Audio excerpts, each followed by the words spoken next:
에서 소송이 밝기가 있다고요? 질의하겠습니다. 김행 후보자의 여성가족부 장관으로서의 전문성 그리고 자질은 앞으로 잘하겠다라는 말로만 믿고 넘어갈 수는 없는 일이라고 생각합니다. 그동안 어떤 사회적 정치적 활동을 해왔는지 그 길을 면밀하게 살펴보는 것이 필요한데요. 그 점에서 언론을 직접 운영하신 김행 후보자 경력에 대해서 검증을 하려고 합니다. 사실에 기반해서 성실하게 답변해 주시면 좋겠습니다. 2018년 미투 운동이 있었습니다. 수십 년간 은폐됐던 성폭력이 고발되는 과정에서 언론사가 2차 가해를 저지르는 경우들이 빈번했습니다.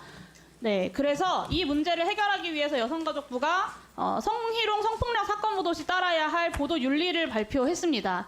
언론사에 몸담고 계신 데다가 양평원장 공직 경험까지 있는 후보자께서 잘 알고 계실 텐데요. 이 화면에 나온 내용들 다 동의하시죠? 질의를 안 듣고 계시니까 지금 네, 이것도 동의합니다. 답변을 못 하시는 거예요. 아니요, 질의를 좀 동의합니다. 들으세요. 네네.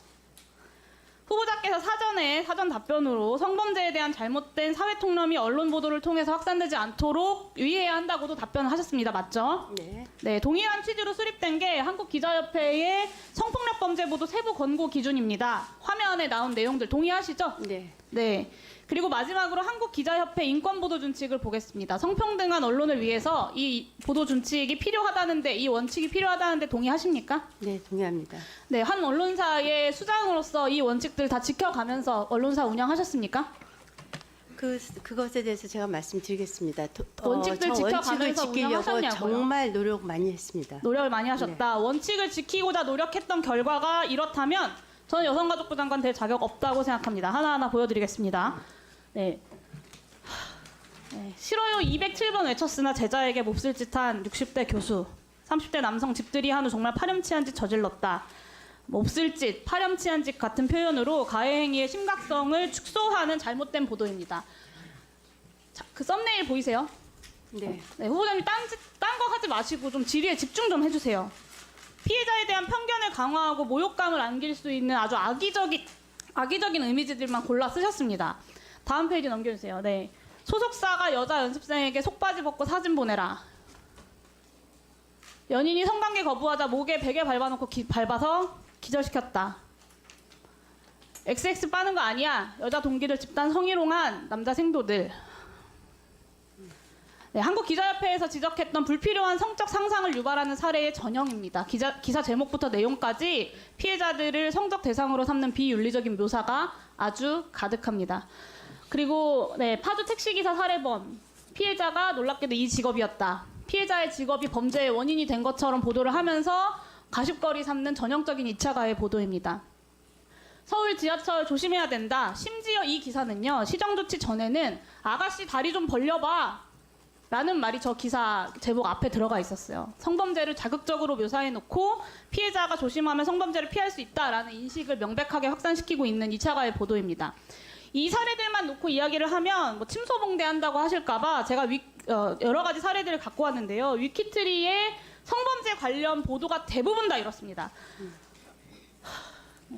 2대1로 땡땡을 하자고 하반신 엉덩이에 비비며 신음하는 여성. 제가 정말요 이 질의를 준비하면서 너무 혐오감이 들어가지고 입에 다 담지도 못하겠습니다. 이 보도들 대부분이요, 김행 후보자가 경영에 관여한 이후의 기사들입니다. 그리고 언중이의 시장 공고를 받았던 기사들이에요. 근데도 지금까지 위키트리 홈페이지에 남아 있습니다. 그 사건에 대한 보도만 문제가 아니라요, 여성 유명인에 대한 성적 특성만을 부각한 성희롱적 보도도 악질적으로 양산을 했습니다. 넘겨주세요. 역대급 노출이다. 눈 풀렸다. 갈 때까지 갔다. 오우야. 이게 위키트리가 여성을 대하는 태도였어요. 그리고 팩트체크 없이 각종 커뮤니티들의 논란 글들을 퍼다 나르면서 유명인에 대한 사이버 불링도 조장했습니다. 지난 몇 년 동안 가십성 기사와 성희롱 그리고 악성 댓글로 인해서 여성 유명인들의 죽음이 연달아 발생했음에도 불구하고 반성하는 모습이 없이 계속해서 이런 기사들을 양산했고, 누군가를 죽음으로 내몰면서까지 트래픽 수를 올리는 데에만 위키트리가 정신이 팔려 있었던 겁니다. 모 여성 유명인이 스스로 세상을 등진 이후에 나흘 동안 그 유명인 관련된 기사가 몇 건인지 아시나요? 73건입니다. 네. 생전에도 굉장히 집요한 가십성 보도로 그 고인을 괴롭혔거든요. 근데 사후에도 무분별한 기사화로 죽음마저 논란으로 만들었어요. 저는 황색 언론이라는 말이 고상하게 느껴질 지경입니다. 김행 후보자께서 이런 기사들로 돈을 버셨어요. 그러니까 혐오 장사로 주가를 79배를 급등시켜서 100억대의 주식 재벌이 되셨습니다. 돈을 벌기 위해서는 여성 인권이든 2차 피해든 크게 개의치 않는다. 트래픽 수만 올리면 성공한 기업이다. 이런 마인드로 회사를 운영하면서 차별과 혐오에 기생해서 100억이 넘는 자산을 증식을 시켜놓고 여성가족부라는 공직까지 맡겠다는 건 너무 욕심이 과하신 것 같습니다. 악질적인 성차별적인 2차 가해적 보도를 양산했던 언론사의 수장이 성폭력 피해자들을 보호하고 성차별적 문화를 개선해 나가야 하는 성평등 부처의 수장이 될 수 있다고 생각하시나요? 저는 이런 기사들 본 적 분명히 있으시죠? 네, 제가 이것과 관련해서 말씀을 드리면 저희가 저도 이제 사실은 이제 저희가 대표이사도 있고 편집국장도 있고 합니다. 그래서 저도 사실은 이제 뭐 부회장이 기사를 직접 안 보니까 그렇다고 면책하겠다는 얘기가 아닙니다. 저도 부끄럽고 이게 지금 현재 대한민국 언론의 현실이기도 합니다.